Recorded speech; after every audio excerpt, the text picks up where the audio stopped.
நேயர்களே, இப்பொழுது நாம் சில விடயங்களை பற்றி அளவலாகுவோம், சில விடயங்களை பற்றி கதைப்போம். அவை என்னவென்றால், நாம் நம்முடைய வாழ்க்கையில் உண்மையில் நாம் யார், நான் என்பது எது, நான் என்னுடைய கருத்தைத்தான் பூரணமாக பின்பற்றுகிறேனா என்று அறிய வேண்டும். நாங்கள் வாழ்க்கையில் பல்வேறு விடயங்கள் பிறராலும் பிற ஊடகங்களாலும் நமக்குள் திணிக்கப்பட்டுள்ளன. பிற ஊடகங்களிலிருந்து அறிகிறோம், ஆசிரியர்கள் சமுதாயங்கள் சொன்னவற்றிலிருந்து அறிகிறோம். ஆனால் உண்மையில் எமது கருத்து என்ன, நாம் எதை பின்பற்றுகிறோம் என்று சிந்திக்க வேண்டும். நாம் உண்மையில் எம்மைத்தான் பின்பற்றுகிறோமா என்று சிந்திக்க வேண்டும். நாம் ஆசிரியர்களால் சொல்லப்பட்ட கருத்துக்களை எமக்குள் எடுத்திருக்கிறோம், பெற்றோரால் சொல்லப்பட்ட கருத்துக்களை எமக்குள் திணிக்கப்பட்டிருக்கிறது, ஊடகங்களால் சொல்லப்பட்ட கருத்துக்களை எமக்குள் திணித்திருக்கிறோம், புத்தகங்கள் இணைய சில விடயங்களை நாம் சேகரித்த விடயங்கள் மூலமாக நம்முடைய மூளையை நிரப்பியிருக்கிறோம். ஆனால் உண்மையில் நான் எதை பின்பற்றுகிறேன், உண்மையில் என்னுடைய சொந்த குரலை பின்பற்றுகிறேனா என்று சிந்தித்தால் இல்லை. நாம் பல்வேறு வெளி ஊடகங்களில் இருந்த கருத்துக்களை நமக்குள் திணித்து அதைத்தான் நாம் மீண்டும் மீண்டும் அசை போட்டு கொண்டிருக்கிறோம். உண்மையில் நம்முடைய சொந்த கருத்தை நாம் பின்பற்றுகிறோமா என்று நினைத்தால் அது இல்லை. உண்மையில் நான் யார், எதை விரும்புகிறேன், எதை தேடுகிறேன் என்று அறிய முற்பட வேண்டும். உண்மையில் நான் யார், எதை தேடுகிறேன், எதை அறிய முற்படுகிறேன் என்று உணர வேண்டும். உண்மையில் நாம் எல்லோரும் தேடிக்கொண்டிருப்பது ஒரு சந்தோஷத்தை தான். அந்த சந்தோஷம் அமைதியில் தான் கிடைக்கிறது. நீங்கள் பூரணமாக அமைதியாக ஒருவித அதிர்வெண், குறிப்பிட்ட அதிர்வெண்ணில் ஒரு அமைதியாக ஒரு அன்பாகவும் இருக்கும்போது மட்டும்தான் அந்த ஆனந்தத்தை அனுபவிக்க முடியும். வேறு எதாலும் அந்த ஆனந்தத்தை அனுபவிக்க முடியாது. ஆகவே நாம் அமைதியை நோக்கி சென்றால் எம்மை அறிந்து கொள்ள முடியும். நம்முடைய அந்த பூரணமான ஆனந்தத்தையும் நிதர்சனமான உண்மையையும் அறிந்து கொள்ள முடியும். இந்த உலகத்தை பாருங்கள், சில பேர் கடவுள் இருக்கிறார் என்கிறார்கள், சில பேர் கடவுள் இல்லை என்கிறார்கள். ஆனால் எம்மை கடந்துதான் எல்லாமே இயங்கிக் கொண்டிருக்கிறது. நம்முடைய இருதய துடிப்பை பாருங்கள். இருதய துடிப்பு நாம் பிறந்ததிலிருந்து இயங்கிக் கொண்டே இருக்கிறது இறக்கும் வரை. அது யாரால் இயங்குகிறது? அது கடவுளால் தான், இந்த பிரபஞ்சத்தால் தான். நம்முடைய மூச்சு இயங்கிக் கொண்டிருக்கிறது. நம்முடைய மூச்சு உள்ளே செல்கிறது, வெளியே வருகிறது. இது எதனால் இயங்குகிறது? இதுவும் கடவுளால் தான், அல்லாவிட்டால் பிரபஞ்சத்தால் தான். ஆகவே எல்லா நிகழ்வுகளும் எம்மை கடந்துதான் நிகழ்ந்து கொண்டிருக்கின்றன. அதாவது மனிதன் விடும் மிக முக்கியமான பிழை என்னவென்றால், எல்லாவற்றையும் தன்னுடைய ஆதிக்கத்துக்குள் கொண்டு வர நினைப்பது தான் அவன் விடும் முக்கியமான பிழை. ஆனால் உண்மையில் நாம் எதையுமே நம்முடைய ஆதிக்கத்துக்குள் கொண்டு வருவது என்பது முடியாத காரியமாகும். எல்லா நிகழ்வுகளுமே, எல்லா வித செயற்பாடுகளுமே எம்மை கடந்த ஏதோ ஒரு சக்தியால் தான் நிகழ்த்தப்பட்டு கொண்டிருக்கின்றன. நம்முடைய மனம் கூட ஒரு பூரணமான கொண்ட்ரோலில் இருக்காது. ஒரு குறிப்பிட்ட சில நிமிடங்கள் தியானத்தில் அதை கொண்ட்ரோல் பண்ணினாலும் ஏனைய அதை கடந்த நிமிடங்களில் அது தன்னுடைய பாட்டில் தான் நீங்கிக் கொண்டிருக்கின்றன. ஆகவே மனமும் நம்முடைய கொண்ட்ரோலில் இல்லை, உடம்பும் நம்முடைய கொண்ட்ரோலில் இல்லை, புத்தியும் நம்முடைய கொண்ட்ரோலில் இல்லை. எல்லாமே ஏதோ ஒன்று எம்மை கடந்த ஏதோ ஒன்றினால்தான் இயக்கப்பட்டு கொண்டிருப்பதை எம்மால் புரிந்து கொள்ள முடிகிறது. எம்மை கடந்த ஏதோ ஒரு சக்தியினால்தான் இவையெல்லாம் இயக்கப்பட்டு கொண்டிருக்கின்றன என்பதை புரிந்து கொள்ள முடிகிறது. ஆகவே மனிதன் விடும் பிழை என்னவென்றால், எல்லாவற்றையும் தன்னுடைய ஆதிக்கத்துக்குள்ளேயே கொண்டு வர நினைக்கிறான். எல்லாவற்றையும் தன்னுடைய ஆதிக்கத்துக்குள்ளேயே கொண்டு வர நினைக்கிறான். அதுதான் பிழை. அவன் உணர வேண்டும், இந்த பிரபஞ்சத்தை படைத்த ஏதோ ஒரு சக்தி இருக்கிறது. அதை கடவுள் என்றும் அழைக்கலாம், இல்லாவிட்டால் பிரபஞ்ச சக்தி என்றும் அழைக்கலாம், இல்லாவிட்டால் எக்ஸிஸ்டன்ஸ் என்றும் அழைக்கலாம். ஆனால் அந்த சக்தியிடம் நாம் சரணடைய வேண்டும்.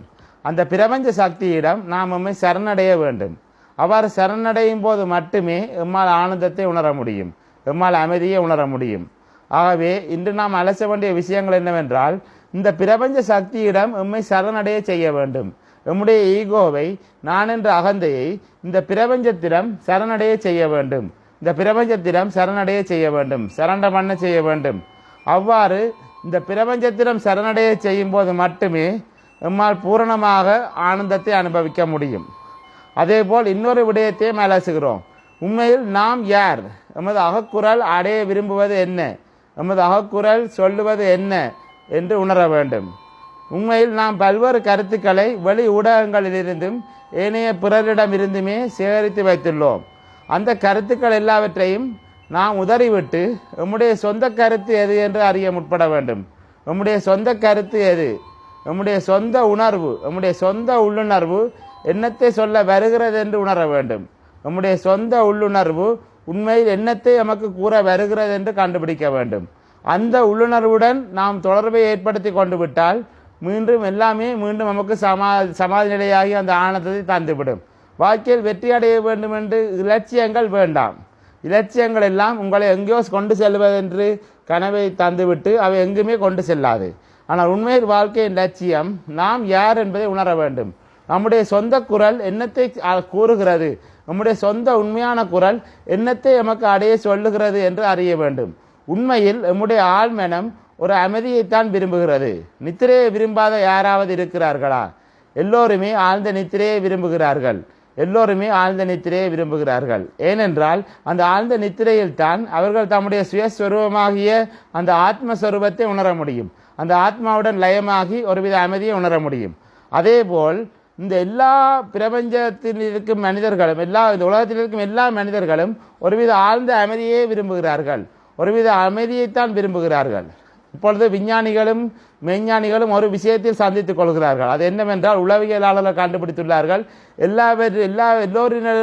எல்லோரினுடையதும் ஆழ்மனம் ஒரே மாதிரி தான் இருக்கிறது என்று.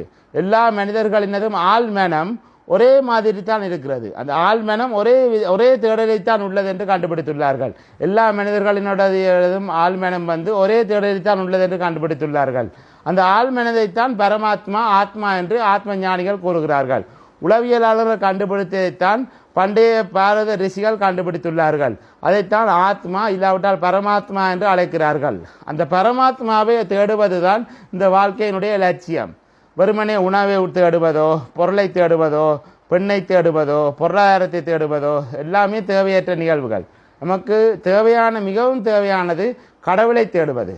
கடவுளை உணர்ந்து கடவுளுடன் ஐக்கியமாக இருக்க வேண்டும். அந்த இறைவனுடன் ஐக்கியமாக இருக்கும்போது மட்டுமே நம்மால் பூர்ணமான ஆனந்தத்தை அனுபவிக்க முடியும். ஆகவே முதலில் நம்முடைய ஈகோவை விட்டுவிட்டு இந்த பிரபஞ்ச இயற்கையிடம் நம்மை ஒப்பு கொடுத்து விட வேண்டும். இந்த பிரபஞ்ச இயற்கையிடம், இந்த பிரபஞ்சத்தை படைத்த முழுமுதல் கடவுளிடம் நம்மை ஒப்பு கொடுக்க வேண்டும். அதேபோல் நம்முடைய ஆழ்மனம் உண்மையில் என்னத்தை விரும்புகிறது என்பதை அறிய வேண்டும். நம்முடைய சொந்த குரல் எதை விரும்புகிறது என்று அறிய வேண்டும். ஏனைய ஊடகங்களில் இருந்தோ இல்லாவிட்டால் ஆசிரியர்கள் சமுதாய திணிப்புகளையோ நம்பக்கூடாது. ஆசிரியர்கள், பெற்றோர்கள், இந்த சமுதாயம் கூறுக பல்வேறு திணிப்புகள் நமக்குள் திணிக்கப்பட்டுள்ளதால் தான் நாம் பூர்ணமான ஆனந்தத்தை உணர முடியாமல் இருக்கிறோம். இந்த சமுதாயம் பல்வேறு விடயங்களை நமக்குள் திணித்துள்ளது. அவ்வாறு திணித்துள்ளதால் தான் நம்மால் எதையுமே உணர முடியாமல் இருக்கிறது. ஆகவே இந்த சமுதாய திணிப்புகளில் இருந்து நம்மை விடுவித்துக் கொள்ள வேண்டும். இந்த ஊடகங்களின் கருத்துக்களில் இருந்து நம்மை விடுவித்துக் கொள்ள வேண்டும். உண்மையில் நான் விரும்புவது எது, நான் அடைய விரும்புவது எது என்று அறிய வேண்டும். உண்மையில் நான் யார், எதை தேடுகிறேன், எதை நோக்கி என் பயணத்தை அமைத்துள்ளேன், எதை நோக்கி என்னுடைய தேடல் இருக்கிறது என்பதை அறிய வேண்டும். அந்த ஆழ்மன தொடர்பு நமக்கு ஏற்பட்டு விட்டால் எல்லாமே சாந்தமாக ஆகிவிடும். அந்த ஆழ்மனதுடன் தொடர்பு கொள்வதற்குத்தான் தியானம் உதவுகிறது. தியானம் என்பது ஒன்றுமில்லை, கண்களை மூடி எல்லா எண்ணங்களையும் போக விட்டு கொண்டு அப்படியே அமைதியாக இருங்கள். அப்போது எல்லா எண்ணங்களும் மறைந்து ஒருவித அமைதி நிலை தோன்றும். அந்த ஆழ்ந்த அமைதி நிலையில் உங்களுடைய ஆழ் மனதுடன் நீங்கள் தொடர்பை ஏற்படுத்தி கொள்ள முடியும். உங்களுடைய ஆழ் மனதுடன் தொடர்பை ஏற்படுத்தி கொண்ட பின்னர் உங்களுடைய உட்குரல், சொந்த உட்குரல் எதை கூறுகிறது என்பதை அறிய முடியும். உங்களுடைய சொந்த உட்குரல் எதை உங்களுக்கு கூறுகிறது என்பதை அறிய முடியும். உங்களுடைய ஆழ் மனதுடன் தொடர்பை ஏற்படுத்தி கொள்ள ஏதுவான சாதனம் தான் தியானம் என்ற சாதனம். அந்த தியானம் என்ற சாதனத்தை பின்பற்றி கொண்டு வருவதன் மூலம் உங்களுடைய ஆழ் மனதுடன் தொடர்பை ஏற்படுத்தி கொள்ள முடியும். அந்த ஆழ் மனதுடன் தொடர்பை ஏற்படுத்தி கொண்ட பின்னர் நீங்கள் யார், எதற்கு பிறந்துள்ளீர்கள், எதை உங்கள் மனம் தேடுகிறது என்பதை அறிய முடியும். இதைத்தான் இந்த வீடியோவை நான் பதிவிட விரும்பினேன். ஒன்று, இந்த பிரபஞ்ச இயற்கையிடம் நீங்கள் கடவுள் இருக்கிறாரோ இல்லையோ என்று பாதிராமல் இந்த பிரபஞ்ச இயற்கையிடம் உங்களை ஒப்பு கொடுத்து விடுங்கள். அதுதான் கடவுள். இந்த பிரபஞ்சத்திடம் உங்களை சரணடைய விடுங்கள். இந்த பிரபஞ்சத்திடம் சரணடைந்து விடுங்கள். மற்றைய விடயம், ஆழ்ந்த தியானத்துக்கு சென்று உங்களுடைய ஆழ் மனதுடன் தொடர்பு கொள்ளுங்கள். அவ்வாறு தொடர்பு கொள்வதன் மூலம் நீங்கள் எதை உண்மையில் தேடுகிறீர்களோ அதை அடைய முடியும் என்பதே என்னுடைய கருத்து. இந்த இரு விடயங்கள் தான். இந்த பிரபஞ்சத்திடம் உங்களை சரணடையுங்கள். இந்த பிரபஞ்ச இறைவனிடம் என்றும் சொல்லலாம். இந்த இறைவனிடம் உங்களை சரணடைய விடுங்கள். உங்களை பூரணமாக சரணடைந்து விடுங்கள்.